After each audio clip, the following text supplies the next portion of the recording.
What kind of antique are you fixing there, old man?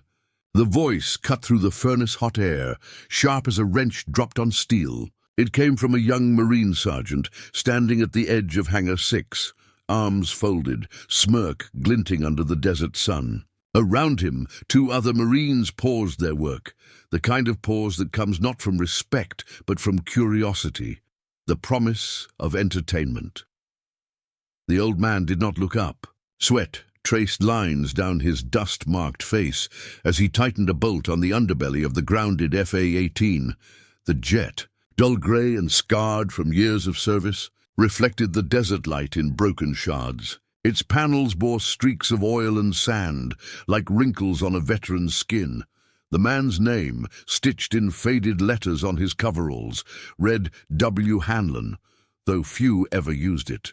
Most called him simply the mechanic, or worse, the relic. "Hey, Grandpa," the sergeant pressed on, voice dripping with the easy arrogance of youth. "You sure you know what you're doing under there? That bird's older than you, and I didn't think either of you were cleared for takeoff anymore." Laughter followed, sharp, echoing off the hangar walls.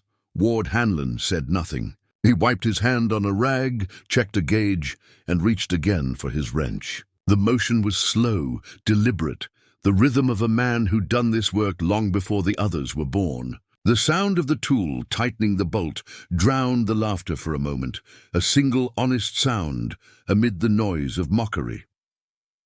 Outside, heat shimmered on the tarmac. Beyond the hangar doors, the desert stretched unbroken, a pale gold wasteland dotted with fuel trucks and parked jets. The air smelled of oil and sunburned rubber.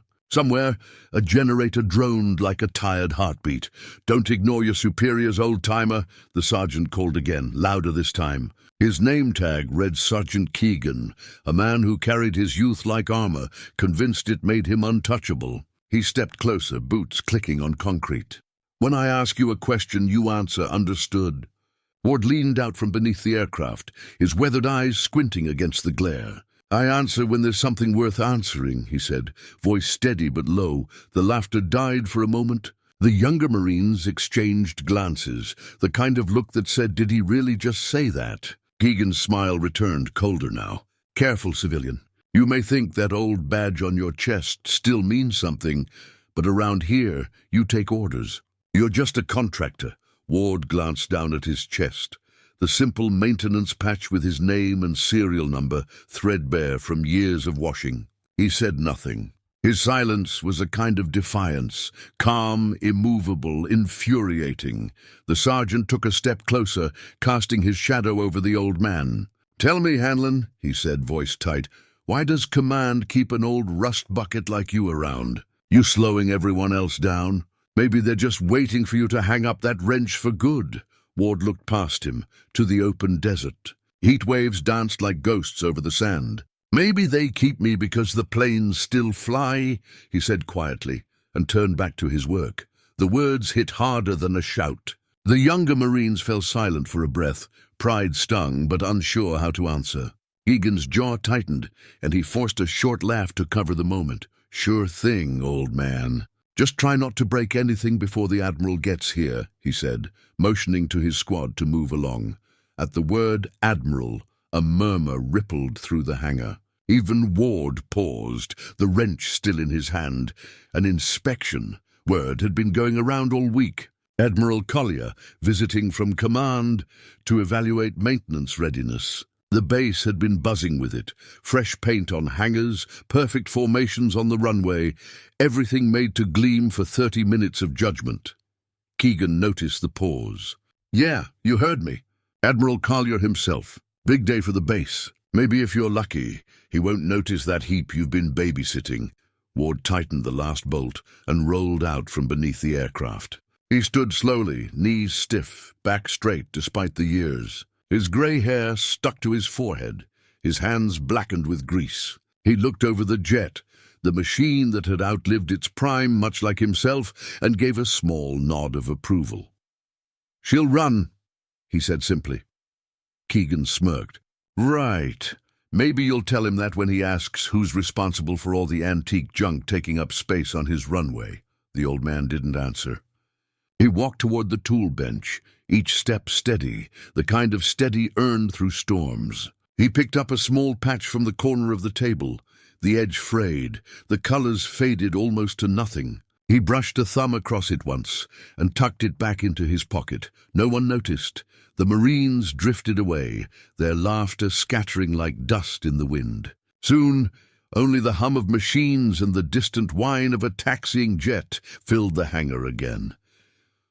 Ward returned to his workbench. He checked a pressure valve, then sat for a moment on the stool beside it, gazing out through the open hangar doors. The sun hung low and merciless, turning every surface to golden glare. A transport convoy rumbled past outside, tan trucks raising clouds that hung in the air long after they passed. Somewhere in that haze, Ward could see shapes from another time, silhouettes of men on a flight deck. The shimmer of heat from jet exhaust, the rhythmic clang of tools striking metal. He blinked and the vision was gone. Only sand remained. Behind him, Keegan's voice echoed faintly, bragging to another Marine. "Man's a fossil. Probably thinks we're still fighting the Gulf War." Ward's hand tightened around the wrench, knuckles whitening. But he said nothing. He had learned long ago that pride was best answered with patience. The sound of laughter faded down the line of hangars, replaced by the steady rhythm of his work. Click, turn, breathe. By late afternoon, the airbase was alive with preparation. Flags raised, vehicles parked in precise lines, officers double-checking every protocol. The Admiral's chopper would arrive at dawn. Ward finished his checklist, locked the tool chest, and stood alone in the hangar's dim orange light. The aircraft beside him gleamed softly now. Not perfect, but honest. He looked once more toward the horizon. The desert wind blew through the open doors, carrying with it a faint scent of jet fuel and memory. He whispered to himself, a voice almost lost to the wind. "She'll fly just like she did before," and somewhere in that dying light, the faintest trace of a smile crossed his weathered face, the kind of smile that knows both victory and loss. The laughter of the young men still echoed faintly in his mind, but it no longer stung. The desert would remember longer than they would. Tomorrow, the Admiral would come. And when he did, the desert and the patch in Ward Hanlon's pocket would speak for themselves. The desert woke early that morning. A pale dawn spread across the horizon, washing the hangars in soft amber light. The air was still, heavy with the scent of oil and dust. By 600 hours, the entire base was alive with motion, boots striking pavement, engines idling, shouted orders echoing between steel walls. Ward Hanlon was already at Hangar 6, rolling a cart of tools toward the same FA-18 he had tended the day before. The metal skin was cool now, beaded with dew that would soon vanish under the rising sun. He checked the landing gear hydraulics one last time, his hands moving with the slow precision of ritual. He did not look toward the parade ground. He did not need to. The sound of it carried, the bark of drill instructors, the scrape of formation lines being straightened, the nervous edge in the voices of young men preparing to be seen. The Admiral was coming. From the far end of the base, a low thump of rotor blades grew steadily louder. A helicopter silhouette appeared against the dawn, slicing through the shimmer of heat. The Marines snapped to attention, rifles gleaming, boots aligned in perfect symmetry. Ward stood in the hangar's shadow, wiping grease from his fingers, watching the helicopter descend. The wind whipped sand and paper across the tarmac. He squinted as it landed, the downdraft tugging at his faded coveralls. Out stepped Admiral Collier, tall, silver-haired, posture rigid, the kind of presence that commanded silence without needing to ask for it. His uniform was immaculate, his cap low, his eyes hidden behind dark lenses. Two aides followed, clipboards in hand, ready to record every imperfection he might notice. The base commander hurried forward, saluting sharply. "Welcome to Mirador Base, Admiral." "It's an honor, sir." Collier returned the salute with the crispness of a man who had done so all his life. "Let us see if your honor matches your maintenance records, Colonel." His tone was dry, but not cruel. Simply the weight of authority honed over decades. As the inspection began, Ward went back to his work. The wrench turned smoothly, metal against metal, the sound blending with the distant commands echoing outside. But as the voices drew closer, he could tell the Admiral's entourage was moving toward Hangar 6. He thought briefly of stepping away, of letting someone else stand beside the aircraft when the officers arrived. Then he decided against it. The bird was his responsibility. If anyone asked, she would be ready.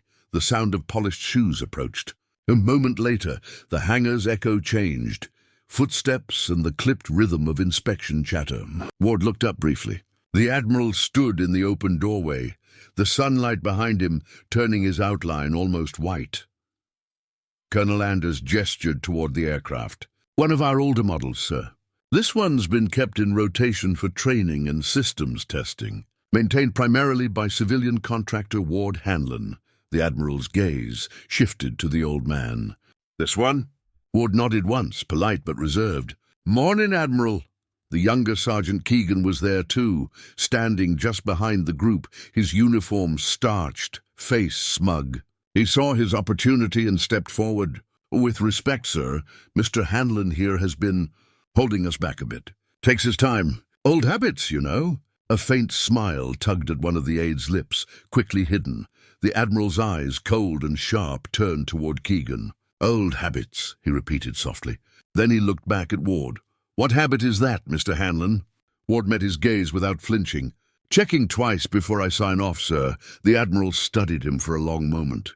The hangar seemed to hold its breath.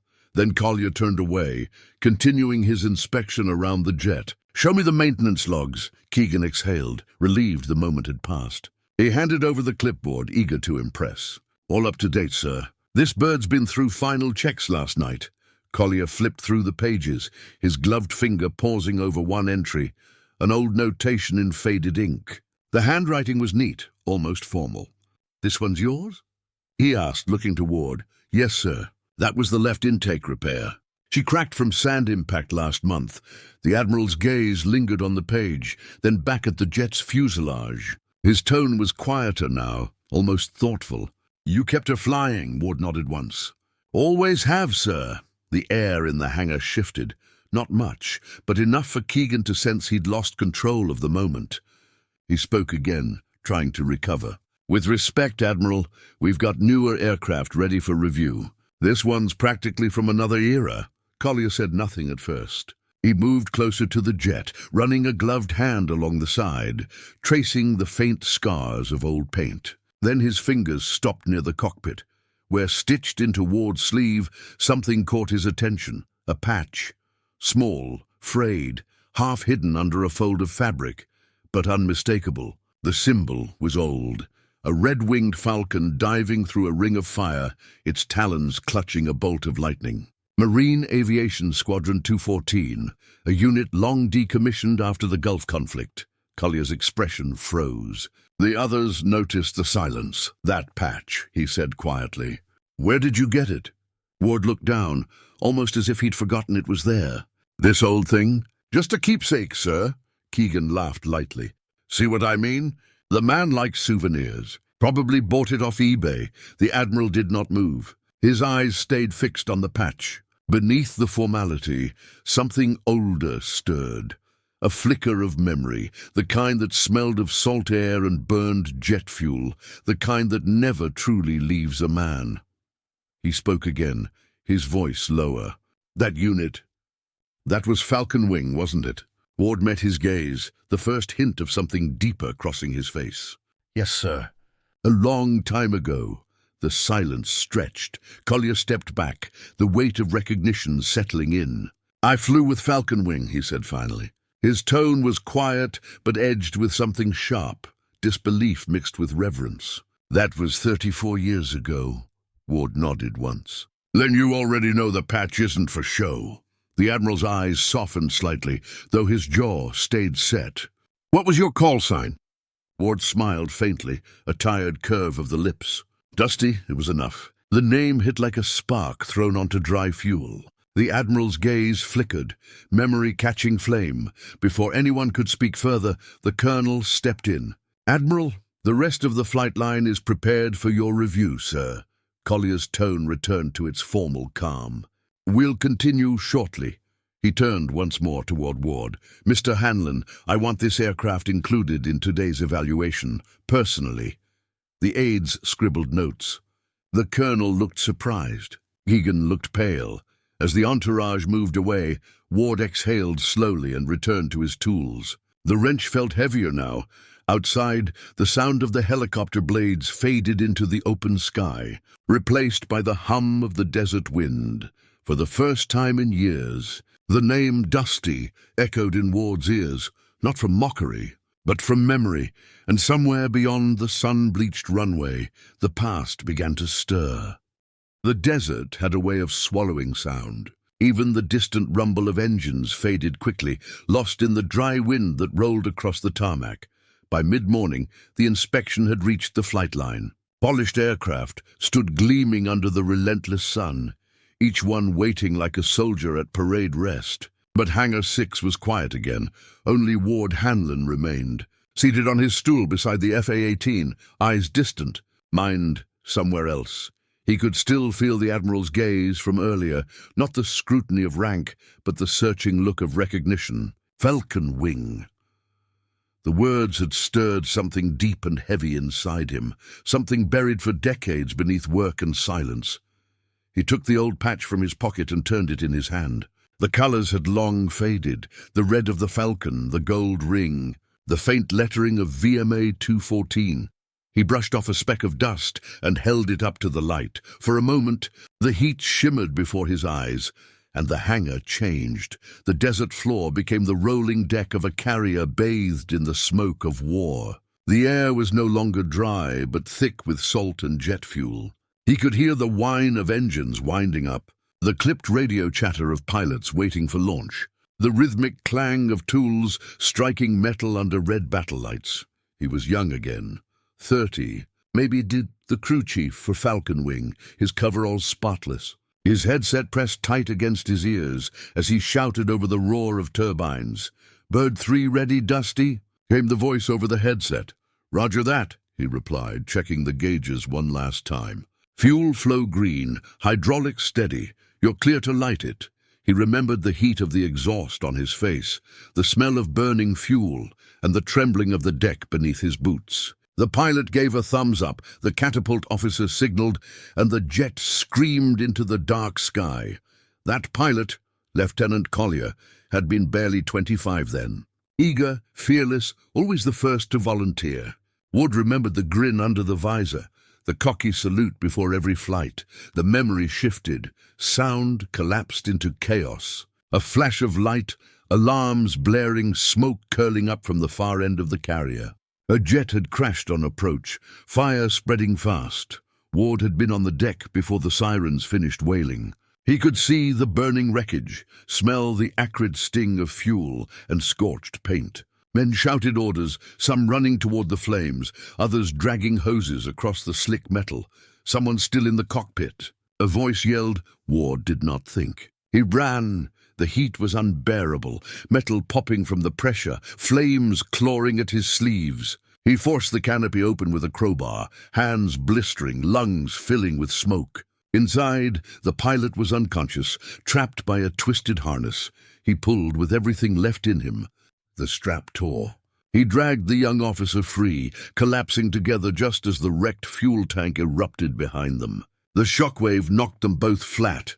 When Ward came to, medics were already there. The pilot lay beside him, burned but breathing. Someone shouted, "That's Collier! He's alive!" Ward tried to stand, but his leg gave out. His vision blurred. The last thing he remembered before blacking out was the sound of the Admiral's, no, the lieutenant's, voice hoarse but alive. "Dusty! You got me out." The sound faded into the present again. Ward blinked. The hangar returned, quiet, sunlit, the same FA-18 sitting patient before him. His hand trembled slightly as he set the patch down on the bench. He rubbed his wrist, where an old burn scar still traced the shape of that night, a permanent echo of iron and fire. The scrape of boots behind him pulled him from the memory. "Still polishing ghosts, old man?" Sergeant Keegan again. He leaned in the doorway, watching with his habitual smirk. Ward didn't answer. He folded the patch back into his pocket. Keegan stepped inside, voice lower now, though no less condescending. "You've got the Admiral's attention, you know. Don't let it go to your head. He's got better things to worry about than some grease monkey playing soldier." Ward looked up, slow and steady. "You think attention is what a man like that gives lightly?" Keegan shrugged. "Maybe he feels sorry for you. Doesn't mean anything." The sound of footsteps interrupted them. A shadow fell across the floor. "Sergeant Keegan," came the calm, firm voice. "When a superior officer speaks, you will not talk over him." Keegan froze, spinning to attention. "Admiral on deck." Collier stepped inside, removing his cap. His eyes scanned the hangar, the tools, the aircraft, the aging mechanic standing quietly by the jet. "At ease," he said, though the air remained thick with tension. Ward nodded respectfully. "Admiral," Collier approached the jet, running a hand along its wing again. "This one has seen more flight hours than most of the newer models. She's been patched, reinforced, rebuilt, and flown again," Ward said. "Like the rest of us." The Admiral gave a small, knowing smile. "You always did talk like that." Keegan's brow furrowed. "Sir?" Collier ignored him. His gaze stayed fixed on Ward. "You pulled me off a burning flight deck in the Gulf. They said you refused evacuation until every bird was cleared for launch. You saved half the squadron that night." Ward's eyes dropped briefly. "I did my job, sir." The Admiral nodded slowly, as if confirming something only he truly understood. "You did more than that." He turned to Keegan, his tone sharp again. "Sergeant, do you know what that patch represents?" Keegan hesitated. "An old unit, sir?" "Falcon Wing," Collier said softly. "Those men flew missions no one ever wrote about. They held the line when systems failed, when everything burned, because they trusted the man turning the wrench." He looked back at Ward. "They trusted him." The young Marine stood speechless.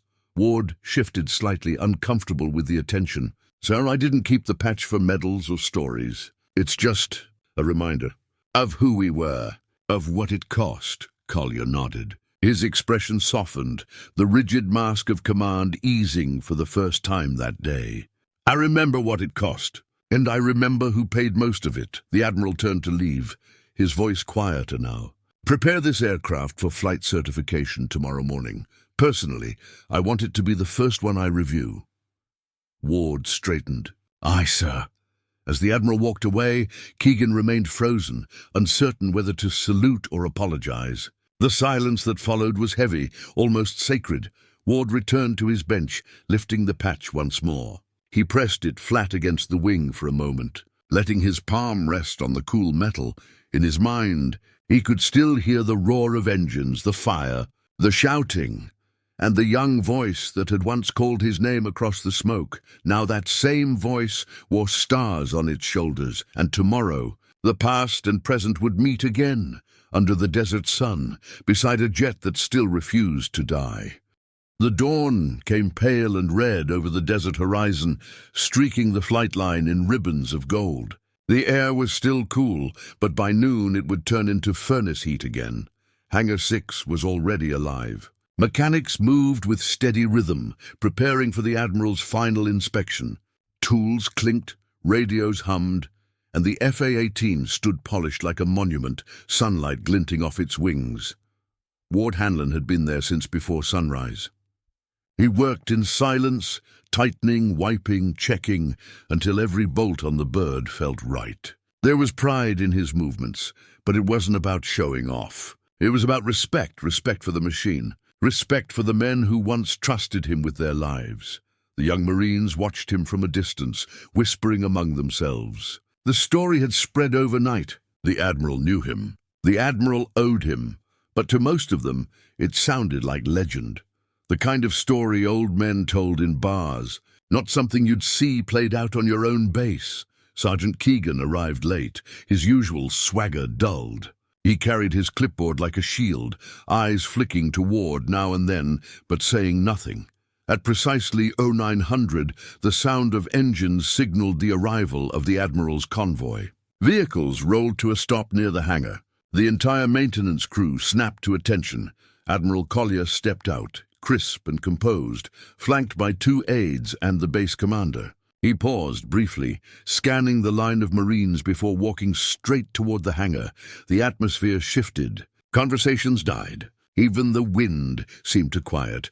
Ward didn't look up until Collier stopped beside him. "Morning, Chief," the Admiral said. Ward gave a short nod. "Morning, sir." "She's ready." Collier ran his hand along the fuselage, fingertips tracing the polished metal. "You always did know how to make them shine," he said softly. Then, raising his voice for the crew, "This is how a fighting bird should look, maintained by hands that understand her heartbeat." The younger Marines straightened instinctively. Compliments from an admiral were rare enough, but this one carried a tone of personal pride. "Permission to ask, sir," Keegan blurted, unable to stop himself. "Were you and Mr. Hanlon really in the same squadron?" Collier turned, his expression unreadable. "Not just the same squadron, Sergeant," he said. "Same fire, same deck, same night." A hush fell. Even the air seemed to pause. Collier took a step closer to the crew, his voice measured but heavy with memory. It was the Gulf. 1987. Our carrier took a hit. Fire on deck, one bird down, fuel lines ruptured. We lost comms. Half the deck crew injured. I was still in the cockpit when the world went orange. He paused, eyes distant for a heartbeat. I would have died there. Flames were licking the canopy, and the ejection system had jammed. Then this man, he gestured toward Ward, ran into the fire. No mask, no backup. He broke the canopy with his bare hands and dragged me out while the tank behind us was exploding. The words hung in the air like the echo of a gunshot. Keegan's mouth opened slightly, then closed again. The other Marines stood frozen, their posture no longer parade straight but humbled. Ward said nothing. His eyes stayed on the ground, uncomfortable under the weight of so many stares. Collier continued. He spent 6 months in recovery, declined promotion, said he was just a mechanic. When he retired, he refused ceremony. Came back here as a civilian contractor. Said he wasn't done taking care of the birds. He turned to Ward now, voice quieter. "I never thanked you properly." Ward's lips twitched, almost a smile. "Didn't need to, sir. You made it back." That was thanks enough. For a long moment neither man spoke. Then the Admiral looked around at the Marines. "You all think service ends when the uniform comes off? But some men carry it deeper, in their scars, in their silence, in the way they keep showing up even when nobody notices." He looked back at Ward. "That's what the patch means, isn't it?" Ward reached into his pocket and pulled out the faded falcon wing patch. He held it out, resting it in his calloused palm. "It's not about glory," he said quietly. "It's about remembering. Every man who flew, every man who didn't make it home. You carry them all. Some of us just never figured out how to stop." The Admiral stared at the patch for a moment, then extended his hand. "May I?" Ward nodded, placing it in his hand. Collier turned to the crew again. "This patch will be restored and displayed in the base museum, alongside the names of Falcon Wing Squadron. Every visitor will know what it stood for." He pinned the patch temporarily on the FA-18's nose, his voice steady. "And this aircraft will fly again in their honor. Tomorrow morning we'll take her up together. One more time." A murmur spread through the crew. Keegan finally stepped forward. His voice was low, stripped of arrogance. "Sir, Mr. Hanlon, I didn't know. I shouldn't have." Ward cut him off gently. "It's all right, Sergeant. Knowing comes slow to all of us. You just learned yours today." Collier looked at Keegan. "And now you'll help him finish pre-flight." "Yes, sir." The Admiral gave one last nod and turned toward the open hangar doors. "We honor our dead by learning from the living. Remember that."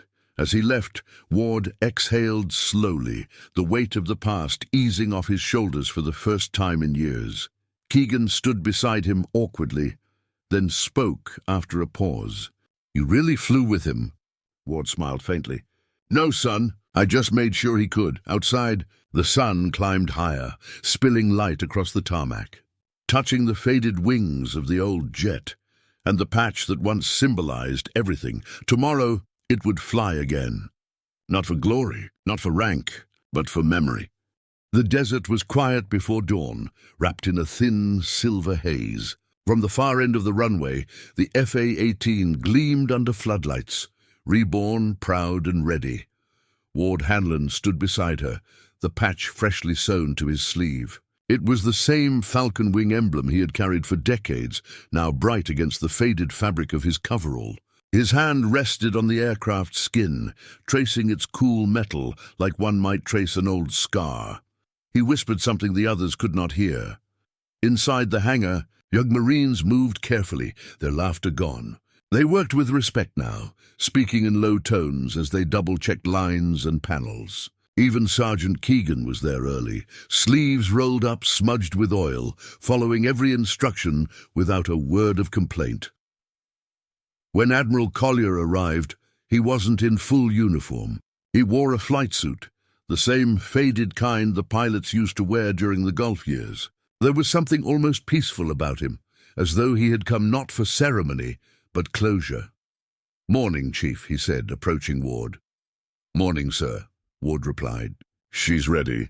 Collier looked at the patch on Ward's sleeve. "And so are we."